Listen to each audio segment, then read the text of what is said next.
मित्राणि नमो नमः। मैं सूरज स्वारती मेरी इस आयुर्वेद की कक्षा में आप लोग का स्वागत करता हूँ। कथं सन्ति? सम्यक् सन्ति वा? आम्। अद्य प्रथमकक्षा आयुर्वेदस्य प्रथमकक्षा अस्ति मम चैनल उपरि। तो आज से हम अपनी लेक्चर की शुरुआत कर रहे हैं और आज के इस वीडियो के अंदर में मैं आयुर्वेद के 2 टॉपिक को कवर करूंगा जो आपके नीट पीए में लगे हुए हैं। पहला आयुर्वेद के परिभाषा के बारे में हम लोग जानेंगे, आयुर्वेद का थोड़ा सा परिचय हम लोग समझेंगे और दूसरा आयुर्वेद का प्रयोजन समझेंगे। तो आज इतनी कक्षा रहने वाली है, तो चलिए शुरू करते हैं। पर पहले जो संस्कृत क्षेत्र में कक्षा हमारी पहली है, तो प्रार्थना के साथ शुरू करते हैं। ओम सरस्वती नमस्तुभ्यं वरदे कामरूपिणी विद्यारंभं करिष्यामि सिद्धिर्भवतु मे सदा। तो ये हमने प्रार्थना कर ली है और अब हम शुरू करते हैं। तो आज पढ़ेंगे आयुर्वेद।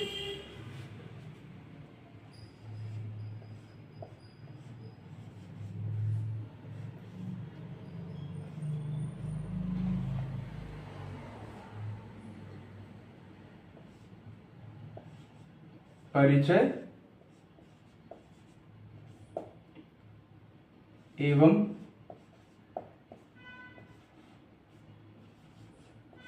प्रयोजन।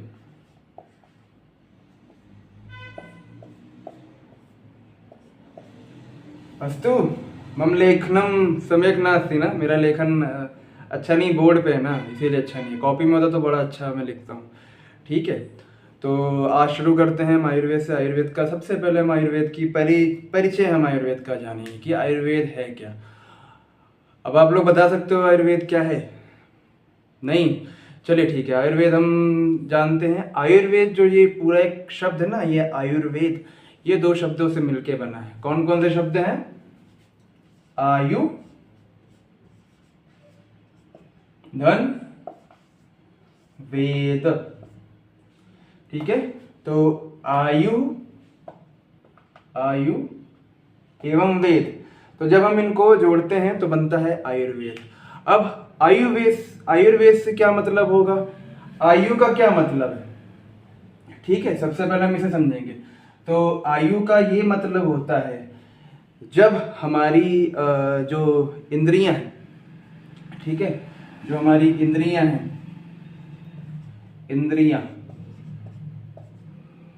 हमारी इंद्रिया के बाद है हमारी जो आत्मा है, उसके बाद जब हमारा शरीर है, तो जब इंद्रियां, आत्मा और हमारा जो मन है, हमारा जो हृदय है, मन है, जो हमारा शरीर है, जब ये मिलते हैं तो इस पूरे समागम को हम आयु कहते हैं ना। आयुर्वेद के अंदर में जो आयु की परिभाषा वो इसी प्रकार दी जाती है कि इस पूरे समागम को हम आयु कहते हैं। ठीक है, यह आप लोग ने समझा। अब हम अगले चलते हैं वेद के बारे में। तो वेद, अब वेद का क्या मतलब है? वेद का मतलब है ज्ञान। वेद का क्या मतलब है? ज्ञान। तो संस्कृत में एक धातु है विद। विद धातु से बनता है वेद शब्द, यानी ज्ञान। वेद का मतलब है ज्ञान, जो हमें हमारे पुरुषार्थों के बारे में, हमें हमारे कर्तव्यों के बारे में जो शास्त्र ज्ञान कराता है, उसे ही हम वेद मानते हैं। ठीक है, तो अब वेद 4 प्रकार के हैं। कौन कौन से वेद हैं? पहला वेद है ऋग्वेद।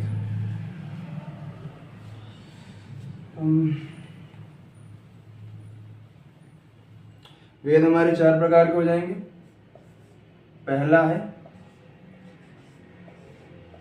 ऋग्वेद, दूसरा है यजुर्वेद, यजुर्वेद। तीसरा है सामवेद। चौथा है अथर्ववेद। ठीक है, तो पहले जो वेद लिखे गए वो 3 वेद लिखे गए थे जिनको वेदत्रयी कहते हैं। इनको वेदत्रयी कहा जाता है क्योंकि ये पहले वेद लिखे गए। अथर्ववेद की बहुत बाद में संकल्पना की आवश्यकता पड़ी तो अथर्ववेद को लिखा गया ना। तो क्या आप लोग को पता है कि आयुर्वेद, जैसे हमने सिलेबस वाले वीडियो में भी डिस्कस करा था कि आयुर्वेद जो है वो मतलब हर एक वेद के उपवेदों को हमको पढ़ना है। तो क्या आप लोग को पता है विद्यार्थियों की आयुर्वेद किस वेद का उपवेद कहलाता है? नहीं पता है तो मैं आपको बताता हूं। आयुर्वेद जो है वो अथर्ववेद का उपवेद है। आयुर्वेद, ठीक है, आयुर्वेद जो है वो अथर्ववेद का उपवेद है, इसीलिए इसको वेदों से बहुत जोड़ा जाता है। अथर्ववेद में ज्यादातर जो शारीरिक परीक्षण है, जो शारीरिक स्वास्थ्य के प्रति बहुत सारे मंत्र हमको मिल जाते हैं। तो आयुर्वेद जो निकला है वो अथर्ववेद से ही निकला है। ठीक है, तो हमने वेदों के बारे में जाना कि 4 वेद होते हैं। प्रथम जो 3 वेद हैं उनको वेदत्रयी कहते हैं। चौथा जो वेद है जो बाद में लिखा गया है वो अथर्ववेद है, बाद में रचित है वो अथर्ववेद है। अथर्ववेद का जो क्या कहते हैं उपवेद है वो आयुर्वेद को कहा जाता है। ये परीक्षा के लिए सबसे जरूरी प्रश्न है, तो इसको हमेशा इसको आप कॉपी में नोट कर लीजिए और जितना मैं करा रहा हूँ उसको भी नोट करते चलिए। मैं किताब मेरे पास ग्रंथ भी है, मैं ग्रंथ की सहायता से आप लोग को पढ़ाऊंगा। तो जो जो चीज़ मैं यहाँ पे लिखूंगा उसको सबको आप लोग को नोट कर लेना है, क्योंकि मम पार्श्वे समय नास्ति, मेरे पास तो समय नहीं है ज़्यादा लाइव के लिए। मैं as a recorded lecture record करके अपने यूट्यूब चैनल के ऊपर आप लोग को प्रेषित करूंगा, तो आप लोग बाद में जो रिकॉर्डेड वीडियो है वो देख लेंगे। तो लाइव के लिए अभी मेरे पास फिलहाल समय नहीं, क्योंकि मेरी भी परीक्षाएं लगी हुई हैं, मुझे भी अपने लिए पढ़ना है और भी कई सारे मेरे व्यक्तिगत कार्य हैं, कुछ घर से जुड़े हुए कार्य हैं, तो सारी जिम्मेदारियां मुझे ही देखनी है। तो इसीलिए मैं लाइव सेशन नहीं ले पाऊंगा, रिकॉर्डेड वीडियो आपको मिलता रहेगा। ठीक है, तो हमने आयु के बारे में जाना कि हमारी इंद्रियां, मन और हमारा जो क्या कहते हैं आत्मा है वो जब हमारे शरीर से मिलते हैं तो इसी समागम को आयु कहते हैं। अब इस शरीर जो हमें जो ये शरीर मिला है ना, हमारा जो स्वास्थ्य हमको मिला है ना, इस आयु की जो रक्षा करता है वो आयुर्वेद कहलाता है। जिस भी शास्त्र में आप इसकी रक्षा के बारे में, इस स्वास्थ्य की रक्षा के बारे में पढ़ोगे, स्वास्थ्य को कैसे बरकरार करके रखें, कैसे एक लंबा जीवन हम इस दुनिया के अंदर में, अगर हमने जन्म लिया है तो इस दुनिया के अंदर में एक लंबा जीवन हम बिताएं, वो हमें आयुर्वेद बताता है। तो इसीलिए जब हम आयु और वेद का मतलब तो हमने समझा ही कि ज्ञान, बहुत चारों वेदों में हर एक विषय को समाहित किया गया है। ऋषियों ने हर एक विषय पे अपने मंत्रों का साक्षात्कार किया, उन मंत्रों को वेदों में रखा, तो इसीलिए वेद को ज्ञान राशि कहते हैं। तो अब आयुर्वेद का क्या मतलब बनता है कि जो हमारा जो आयु है, हमारे जो शरीर है, उसकी रक्षा का जो ज्ञान करा दे वो आयुर्वेद कहलाता है। ये मैंने आपको साधारण भाषा में समझाया है। अभी शास्त्रीय भाषा पे भी हम लोग आएंगे, परिभाषा पे हम लोग आएंगे, इसी को पूरा वीडियो में पढ़ना है। तो जो चरक संहिता में दिया गया है, जो सुश्रुत संहिता में दिया गया है, उन सभी सूत्रों को भी अभी हम कुछ समय में डिस्कस करेंगे। ठीक है, तो सिंपल भाषा में, साधारण भाषा में आप लोग ने समझा कि हमारी जो आयु है, जो हमारा जीवन है, जो हमारा शरीर है, उसकी रक्षा के लिए जो शास्त्र हमें ज्ञान देता है वो आयुर्वेद कहलाता है। और मैं बार बार रिपीट कर रहा हूँ कि अथर्ववेद जो है वो आयुर्वेद अथर्ववेद का उपवेद है। ये परीक्षा की दृष्टि से बहुत ही कंपल्सरी क्वेश्चन है और बहुत ही ज्यादा आने के चांसेस हैं। संस्कृत से जुड़ी आप किसी भी क्या कहते हैं, अगर आप नेट जेआरएफ की परीक्षा की तैयारी कर रहे हो तो वहां भी उपवेद के बारे में टॉपिक लगे हुए हैं सिलेबस में, या जिस भी परीक्षा में उपवेदों के बारे में पूछा जाएगा वहां ये क्वेश्चन आपको मिलता ही मिलता है। तो भाई ये आप लोग को नोट कर लेना है। ये चीज मैं देख रहा हूं, अभी आप लोग अपना वीडियो पॉज करिए और अगर आपको लगता है ये नोट करना है तो आप नोट कर सकते हैं। जो मैं बताऊंगा वो सब नोट करते आप लोग चलेंगे, क्योंकि मैं अलग से कोई नोट्स नहीं बनवाने वाला हूँ। ठीक है, अभी हमारा पहला प्रयास है, तो पहले तो हम सीख रहे हैं। मैं भी सीख रहा हूँ, आप भी सीख रहे हो। ठीक है, तो हम पहली बार प्रयास कर रहे हैं, तो पहली बार हम अभी चलना शुरू कर रहे हैं इस YouTube प्लेटफॉर्म के ऊपर में। ठीक है, अगर आपको कोई क्वेरी फंसती है तो कमेंट सेक्शन खुला हुआ है, उसका जवाब आप ज़रूर, उसका जो प्रश्न है आप ज़रूर पूछिएगा, तो आपको मैं अगले वीडियोस में उसका जवाब देता रहूँगा।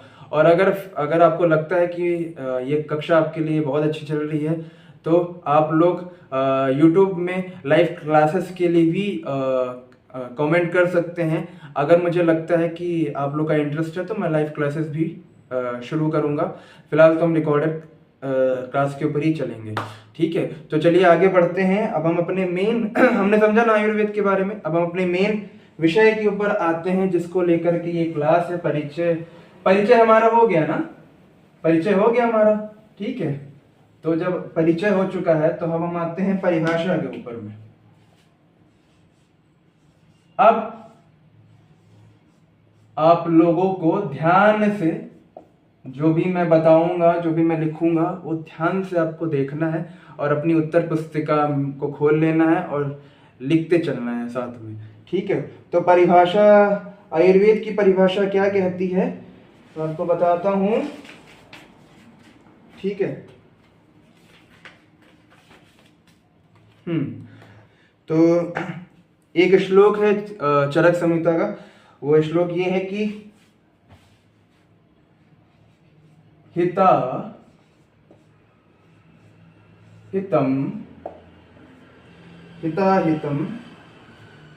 सुखम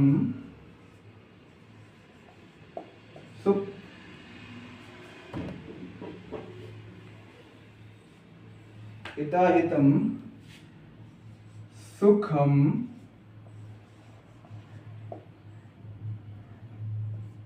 सुखम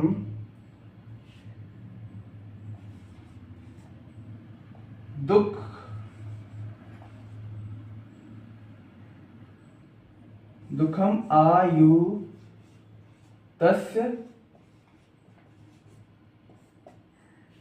हिताहि सुखम दुखम आयुतस्य, ये दुखम आयुतस्य है। ठीक है, हिता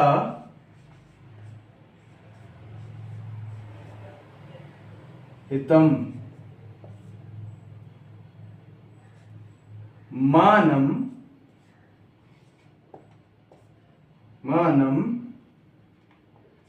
च तच्च यन्नो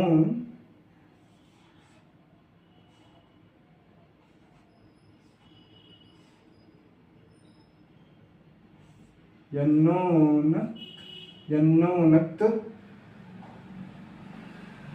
मा आयुर्वेदः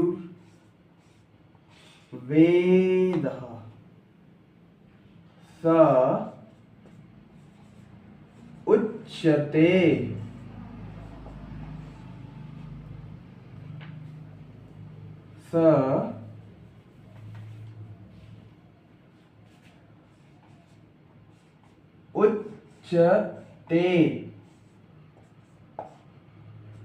तो ये परिभाषा है।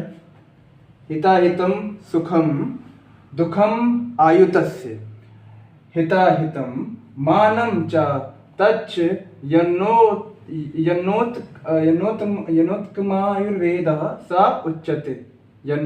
आयुर्वेदः स उच्यते। तो ये जो परिभाषा है ये आपको नोट कर लेनी है। ये परिभाषा है चरक संहिता की, चरक संहिता की ये परिभाषा है। चरक संहिता की ये परिभाषा है, इसको आपको नोट कर लेना है परीक्षा के लिए। परीक्षा में ये पंक्ति पूछी जा सकती है, तो पंक्ति आपको ये श्लोक याद कर लेना है। ठीक है, तो अब हम इसका मतलब समझते हैं। श्लोक में मतलब क्या है कि हिता हितम। अब इसमें दो शब्द हैं, हित और अहित। ठीक है, हिता हितम यानी जो हमारे आयु के लिए हितकर है, यानी जो हमारा जीवन चलाने के लिए हितकर है, और अहितम यानी कि जो हमारा जीवन जिससे समाप्त हो सकता है, ऐसी जीवन शैली हम जी रहे जो हमारे लिए अहित है, जो हमें नहीं करना चाहिए। तो हिता अहितम के बारे में जो विचार करे, ठीक है। और सुख दुखम आयुतस्य, ठीक है, आयुतस्य मतलब जिस आयु के सुख और दुख का जो विचार करे, उसके हित और अहित के बारे में सोचे। मानम च तच्च यन्नोत्कमायुर्वेदः सा उच्यते। उसको हम क्या कहते हैं? जो शास्त्र आयु के, आयु जो हमारा शरीर है, जो हमारे स्वास्थ्य है, उसके हितकर के बारे में सोचे, उसके अहित के बारे में हमें जानकारी दे, उसके लिए क्या सुख कर है, हमारे लिए क्या सुख कर है, हमें कैसे जीवन जीना है, सुबह ब्रह्म मुहूर्त में उठना है, रोज स्नान करना है, व्यायाम करना है, ये हमें सुख के बारे में बताता हो। क्या हमारे लिए दुख कर है कि हमें किसी नशा पत्ती में नहीं पड़ना है, हमें शराब नहीं पीना है, हमें व्यभिचार नहीं करना है। ठीक है, तो जो हमारे लिए सुख कर क्या है और जो हमारे लिए दुख कर क्या है, ऐसा शास्त्र जो बताता है, ऐसा शास्त्र जो बताता है, तो तच्छ यन्नोत्कमायुर्वेदः सा उच्यते, उसे हम क्या बोलते हैं? आयुर्वेदः। उसे सा उच्यते, उसको हम आयुर्वेद कहते हैं। तो सिंपल भाषा में, साधारण भाषा में सोचिए कि आयुर्वेद वह शास्त्र है जो हमारे हितकर हमारे लिए हितकर क्या है, हमारे लिए अहितकर क्या है, उसके बारे में बताता है। और हमें क्या करने से सुख मिलेगा और क्या करने से हमें दुख मिलेगा, इसके बारे में जो शास्त्र बताए वो आयुर्वेद कहलाता है। ये चरक संहिता की परिभाषा है। ये आपके परीक्षा की दृष्टि से बहुत ही इंपॉर्टेंट है। आपको लेखनी नहीं समझ में आ रही होगी तो मैं इसको फिर से सही से लिख देता हूं ताकि आप लोग अपनी उत्तर पुस्तिका में नोट कर लीजिए। ठीक है।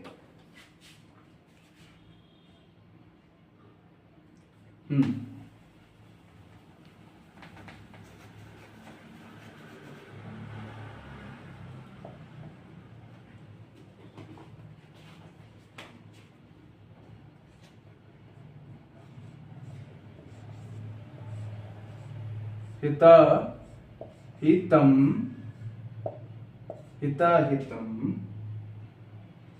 सुखम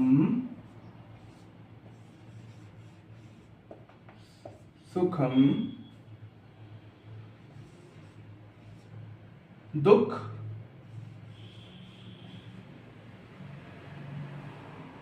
दुखम आयुतस्य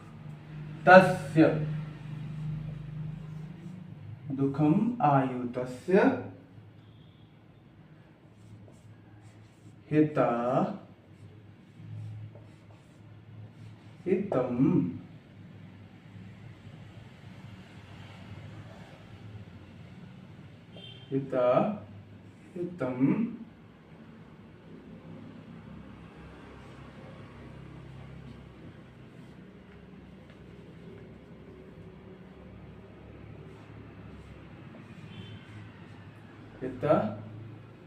हितम मानम च तच्च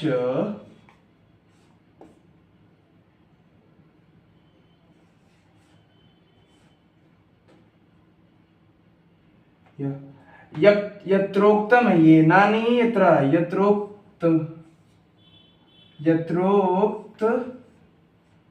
यत्रोक्त मा आयुर्वेदः, यत्रोक्तमायुर्वेदः सा उच्यते।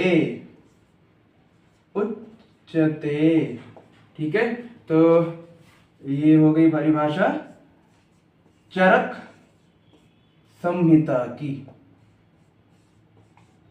ठीक, ये भी आपको नोट कर लेना है क्योंकि हो सकता है ये पंक्ति आपको दे दी जाए परीक्षा में, पूछा जाए ये किस ग्रंथ से दिया गया है, तो आप बताओगे किससे दिया गया है? चरक संहिता से। ठीक है, संहिता से ये संहिता ग्रंथ से ये हमारी परिभाषा दी गई है। ठीक है, तो ये परिभाषा आप लोग को समझ में आ गई हो गई होगी, आप लोग इसको नोट कर लीजिएगा। ठीक है, तो अब हम आयुर्वेद की परिभाषा को ज़रा डिटेल में पढ़ते हैं। तो सुनिएगा ध्यान से, ठीक है, कि जिस शास्त्र में, ये आपने नोट कर लिया है, मैं आपको आगे ले चलता हूं। ठीक है,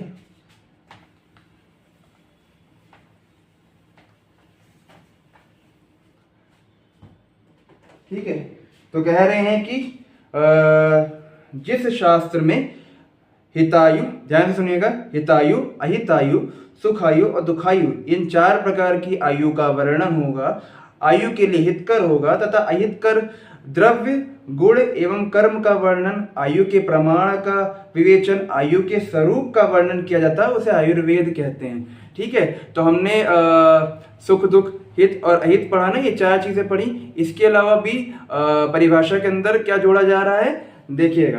तो कह रहे हैं कि इसके अलावा जो परिभाषा के अंदर में जोड़ा जाएगा वो ये होगा कि आयु के लिए जो हितकर द्रव्य हैं, गुण हैं एवं कर्म जो जरूरी हैं, ठीक है, उनका वर्णन करना। फिर आयु के लिए जो प्रमाण है, प्रमाण का वर्णन करना, प्रमाण का वर्णन देना। उसके बाद आयु के स्वरूप का वर्णन देना, आयु के स्वरूप का वर्णन देना, ये आयुर्वेद बताता है। ठीक है, तो पहले हमने 4 चीजें पढ़ी, 4 आयु के बारे में पढ़ा कि हितायु, अहितायु, फिर सुखायु और दुखायु।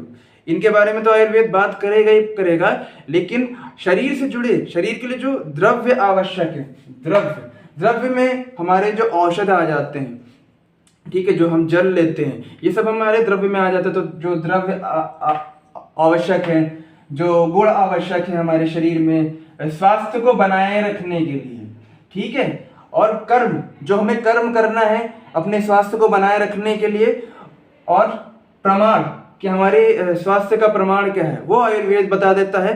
ठीक है, और स्वरूप, हमारे स्वास्थ्य का स्वरूप कैसा होना चाहिए, इनके बारे में आयुर्वेद बात करता है।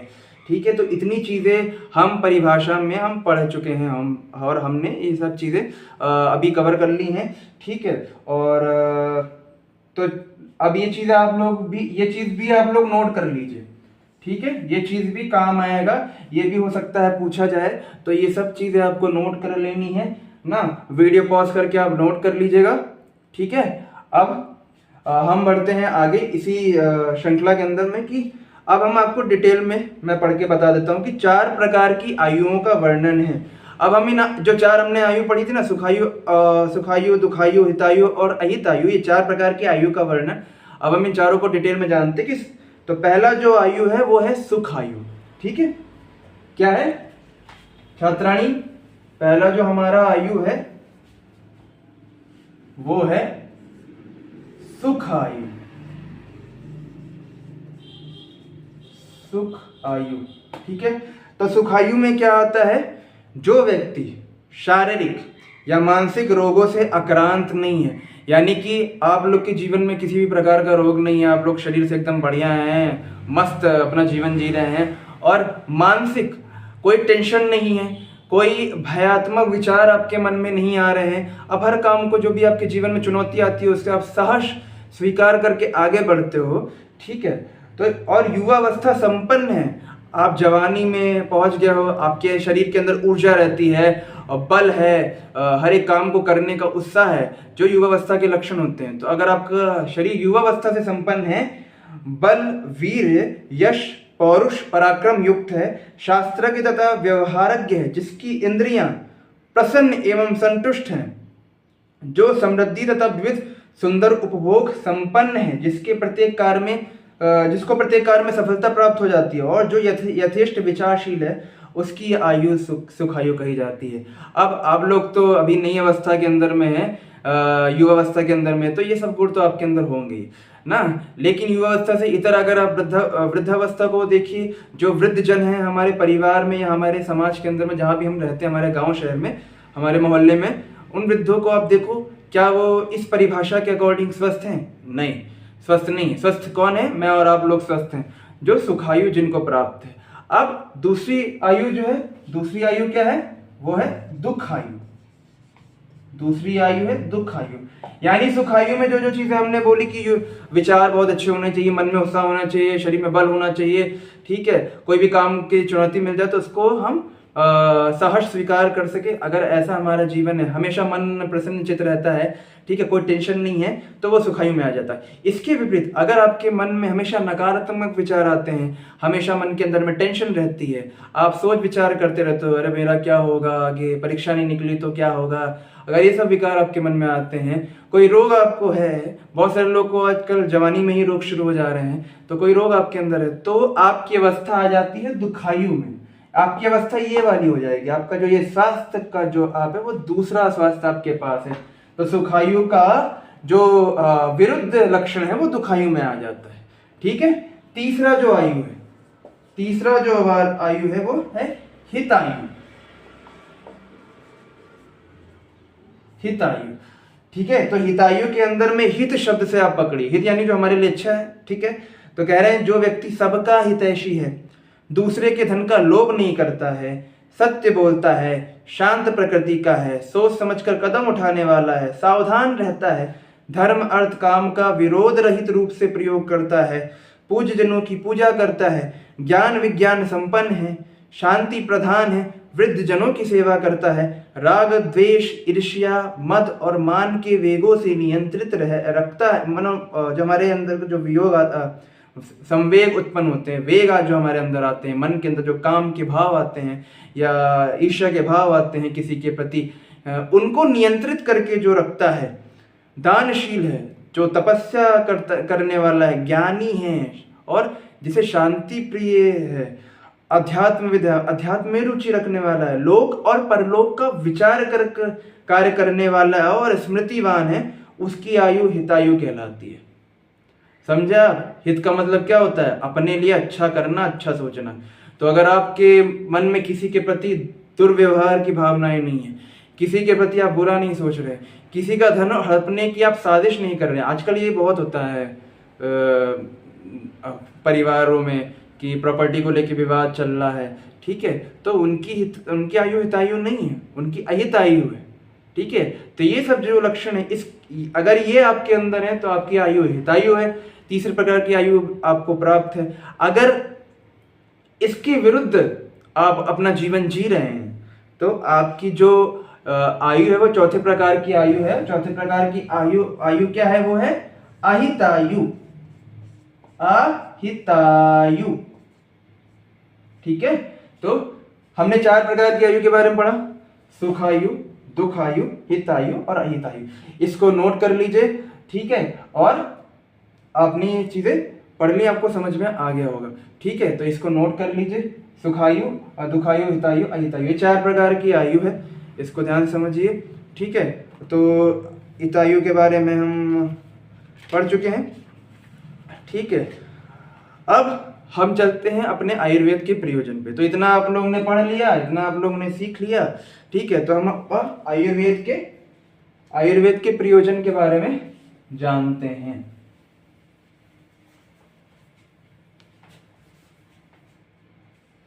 ठीक है। अब हम आ जाते हैं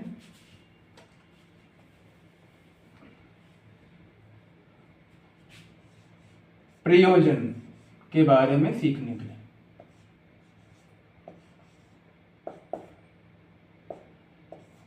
तो प्रयोजन का क्या मतलब होता है पता है आप लोग को? जानते हैं? नहीं जानते हैं? प्रयोजन का मतलब होता है किसी भी काम को करने के लिए उद्देश्य, कि हमने अपने जीवन में अपने लिए कोई लक्ष्य हमने स्वीकार किया है, हम उसके लिए काम कर रहे हो, तो उसके पीछे कोई ना कोई तो प्रयोजन होगा ना, कि हमने हमने वो लक्ष्य क्यों प्राप्त करना है। अगर आपको ये परीक्षा की तैयारी करनी है तो क्यों करनी है, क्योंकि इस परीक्षा को करने के बाद आपका सेंट्रल संस्कृत यूनिवर्सिटी में प्रवेश हो जाएगा। आप 7.5 साल के बाद एक आयुर्वेदिक वैद्य के रूप में अपनी शिक्षा को पूर्ण कर चुके होंगे, एक आयुर्वेदिक वैद्य बन चुके होंगे और उससे समाज के लोगों के प्रति आप अपना योगदान दे पा रहे होंगे। तो ये एक अच्छा उद्देश्य है ना, ये एक प्रयोजन ही तो हुआ। अब हर एक काम को करने के प्रयोजन होते हैं, तो आयुर्वेद का भी वैसे प्रयोजन है। आयुर्वेद का क्या प्रयोजन है, ध्यान से देखिएगा, ठीक है। आयुर्वेद का क्या प्रयोजन है, तो आयुर्वेद के 2 प्रयोजन हैं, ठीक है ना। तो 2 प्रयोजन है, कितने हैं, 2 प्रयोजन है भाई, आयुर्वेद के 2 प्रयोजन है, ठीक है। तो अब मैं श्लोक बता रहा हूँ, इस श्लोक को अपनी कॉपी में आप सब लोग नोट करेंगे, ठीक है, साथ साथ में नोट करते चलिए ना। तो 2 प्रयोजन है। श्लोक ये है कि प्रयोजनम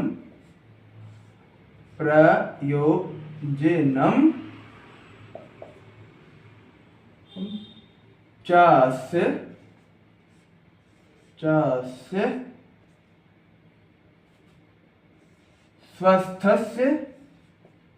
स्वस्थस्य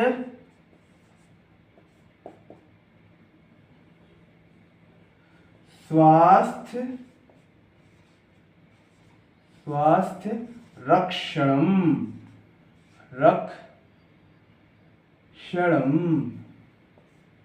स्वास्थ्य रक्षणम आतुरस्य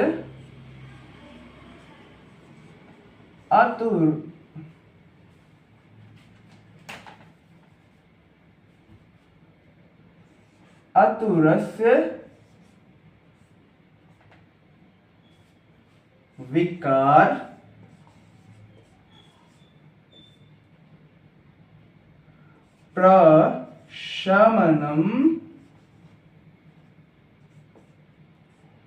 शमनम च, ठीक है।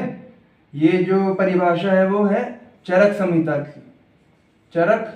संहिता की ये परिभाषा है, ठीक। तो ये परिभाषा हम लोग ने देखी यहाँ पे कि ये श्लोक क्या कह रहा है कि प्रयोजनम चास्य, प्रयोजनम है स्वस्थस्य यानी स्वास्थ्य रक्षणम, यानी कि जो आपको स्वास्थ्य मिला हुआ है, अभी आप भली भांति अपने जीवन में जी रहे हैं, कोई रोग आपको नहीं है, तो इस स्वास्थ्य को, यानी कि आपको कोई रोग भविष्य में ना होने पावे, स्वास्थ्य रक्षणम, जो आपके पास स्वास्थ्य है, स्वास्थ्य की रक्षा, स्वास्थ्य रक्षणम, ठीक है। और अतुरस्य विकार प्रशमनम चा, जो अतुरस्य विकार है, अतुरस्य विकार यानी किसी को कोई रोग हो गया है। शब्द पे ध्यान दीजिएगा कि 2 उद्देश्य हैं। पहला है स्वस्थस्य स्वास्थ्य रक्षणम, जो आपको स्वास्थ्य दिया गया है, स्वास्थ्य मिला हुआ, उस स्वास्थ्य को कैसे उसकी रक्षा करनी है। दूसरा प्रयोजन है अतुरस्य विकार प्रशमनम, शमनम यानी शांत करना। किसको शांत करना, विकारों को शांत करना। विकार यानी जो हमारे रोग हैं उनको शांत करना। ये 2 ही आयुर्वेद के प्रयोजन हैं। ये जो श्लोक आप देख रहे हो वो किस ग्रंथ से लिया गया है, वो चरक संहिता से लिया गया है। तो इसको फटाफट नोट कर लीजिए, साथ में नोट कर लीजिए। और चरक संहिता से ये ग्रंथ है, परीक्षा के लिए बहुत ही ज़्यादा महत्वपूर्ण है। ये आपको श्लोक लिख लेना है, याद कर लेना है, ठीक है। कौन से ग्रंथ से ये भी याद कर लेना है, दोनों पॉइंट ज़रूरी हैं, ठीक है। फटाफट इसको आप लिख लीजिए, तो मैं हिंदी में इसका अनुवाद लिख देता हूँ, ठीक है। हाँ, मैं आपको 1 मिनट दे रहा हूँ, तब तक मैं पानी पी लेता हूँ, ठीक है। तब तक आप श्लोक आप लोग लिख लीजिए।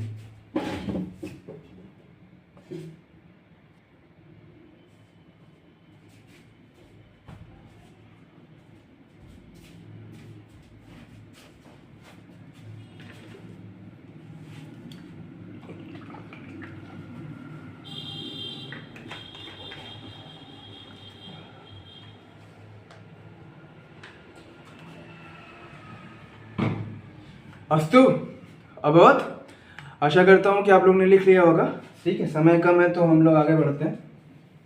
मैं हिंदी अर्थ इसका लिख देता हूँ, ठीक है, तो इसका हिंदी अनुवाद है कि आयुर्वेद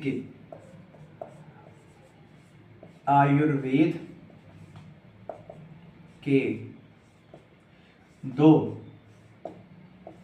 प्रयोजन हैं। पहला क्या प्रयोजन है? पहला प्रयोजन है कि स्वस्थ व्यक्ति के स्वास्थ्य की रक्षा करना। स्वस्थ व्यक्ति के स्वास्थ्य की रक्षा करना। दूसरा है जिसे रोग हुआ है, यानी कि रोगी, तो रोगी के रोगों को दूर करना। ठीक है, ये जो हमने अभी श्लोक पढ़ा है ये उस श्लोक का अनुवाद है। तो पहला लाइन क्या बता रहा है कि स्वस्थ व्यक्ति के स्वास्थ्य की रक्षा करना, दूसरा बता रहा है रोगी के रोगों को दूर करना। ठीक है, तो ये आप लोग लिख लीजिए, उसके बाद बात करते हैं हम लोग।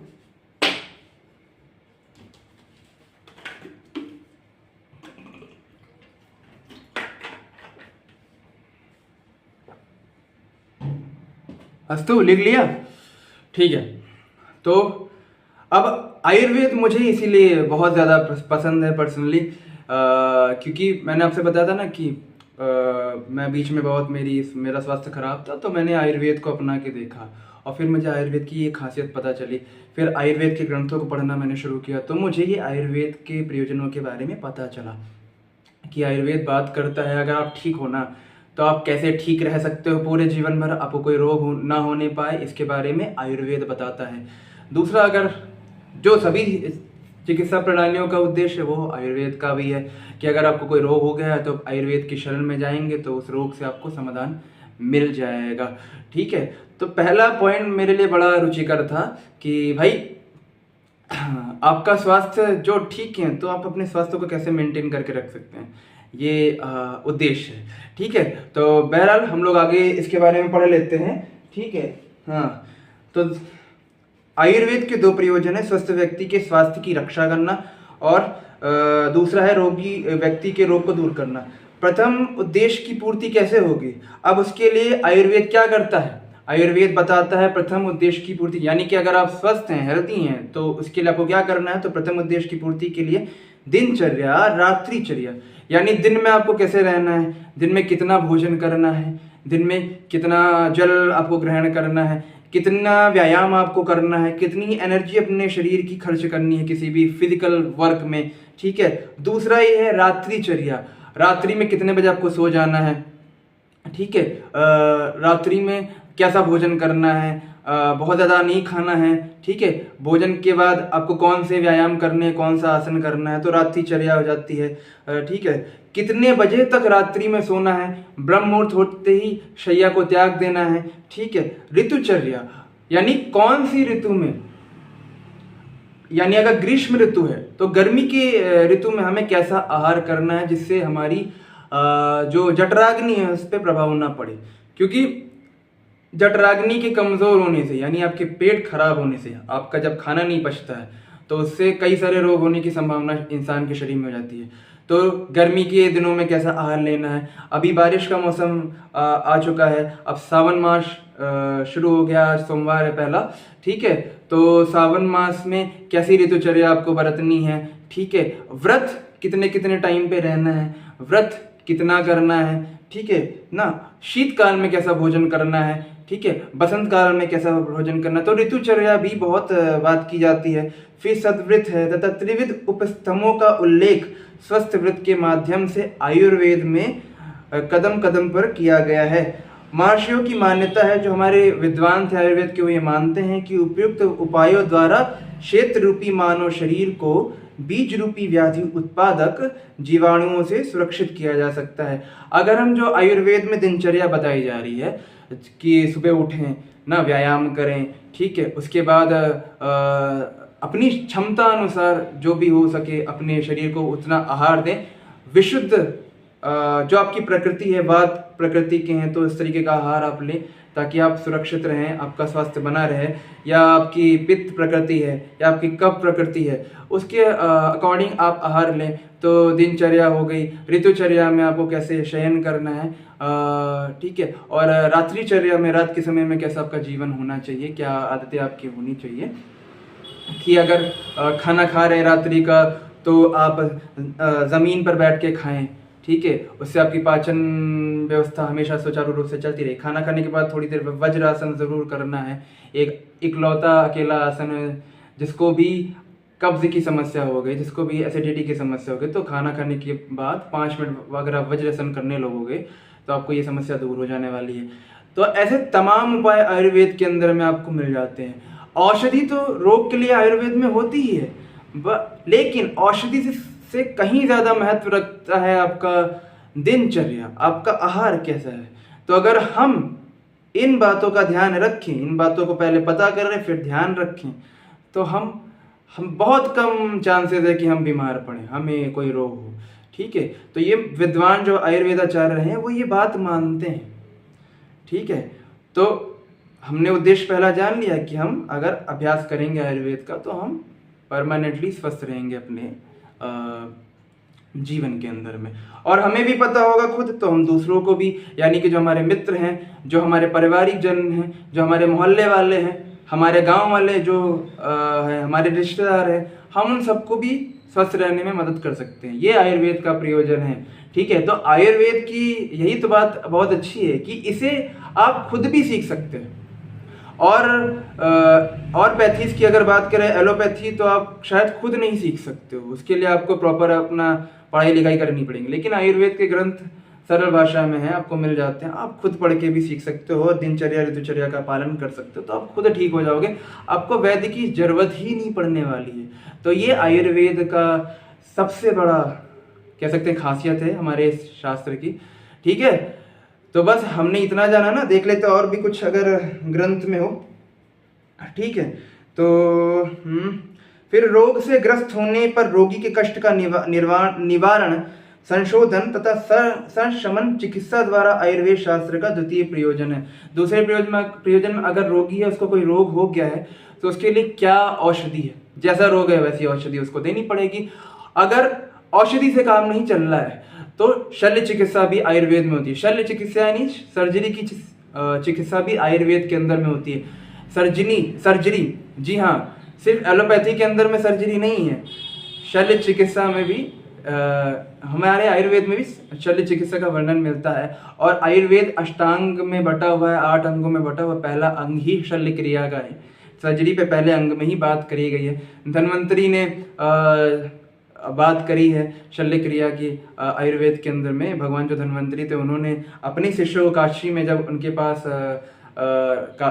कुछ व्यक्ति पहुंचते हैं तो उनसे बात करते हैं, तो वो उन्हें उपदेश देते हैं शल्य क्रिया के बारे में बताते हैं। खुद चरक और सुश्रुत जो हमारे ऋषि थे, वो खुद एक बहुत बड़े शल्य सर्जन हुआ करते थे, बहुत बड़े सर्जन थे, ठीक है। चरक संहिता में, सुश्रुत संहिता में सर्जरी के बारे में बहुत विस्तार से लिखा हुआ है। तो जिनको नहीं पता है वो ये जान ले कि सर्जरी आयुर्वेद से ही निकला है, और इसको और जो चिकित्सा शास्त्र है उन्होंने अपना लिया है। चिकित्सा क्षेत्र हैं जो हमारे यहाँ की नहीं, जो बाहर की चिकित्सा पद्धति उन्होंने अपना लिया, लेकिन गया भारत से ही है, ठीक है। तो ये 2 उद्देश्य हो गए।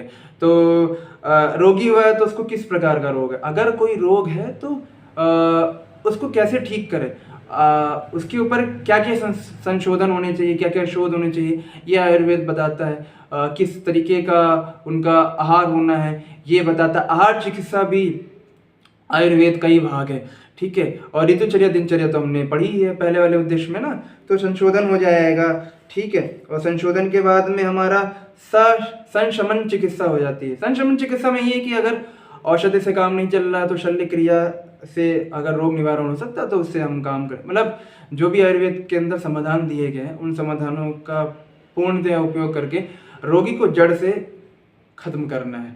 ठीक है, संशोधन में एक वात कफ और पित्त जो हमारे तत्व होते हैं हमारे शरीर के, उनके ऊपर जो शोध है, उनके ऊपर जो क्रियात्मक चीज़ें हैं, उनको कैसे प्रयोग करना है वैद्य द्वारा रोगी के ऊपर। ठीक है, तो इसकी जानकारी मिलती है दूसरे भाग में। ठीक है, तो आज हमने इस कक्षा में जाना कि आयुर्वेद क्या है, आयुर्वेद की परिभाषा के बारे में हमने जाना, आयुर्वेद का उद्देश्य क्या है। आज हम इन 2 चीज़ों के बारे में जाने हैं। अब अगली कक्षा में परसों आपके साथ में लेकर के आऊँगा, तब तक इस कक्षा को आपको बार बार रिवाइंड करके देखना है। देखो पहले क्या होता था ना, जो बच्चे संस्कृत माध्यम के हैं उनको ये पता है कि पहले जब वैदिक काल चल रहा था तो हमारे यहाँ श्रुति परंपरा से गुरुकुल में बच्चे पढ़ते थे, यानी वो सुन करके सीखते थे। ठीक है, तो आपको भी श्रुति परंपरा से चीज़ें पढ़नी है। जो ये वीडियो मैं आप लोग के लिए अपलोड करूँगा तो इस वीडियो को बार बार रिवाइंड करना है। अगर कुछ छूट जाएगा तो उसको लिख लेना है ना। जो श्लोक मैंने आपको बताए हैं, 2 श्लोक बताए हैं चरक संहिता के, तो उनको और परिभाषा बताइए तो उनको आपको अपनी कॉपी में नोट कर लेना, अच्छे से उनका अर्थ समझ के नोट कर लेना है और उसको बार बार आवृत्ति करते रहना है। ठीक है, और मैं बता दूं कितनी बार अगर आप आवृत्ति कर लोगे तो आपको 100% चीज़ें याद हो जाएंगी।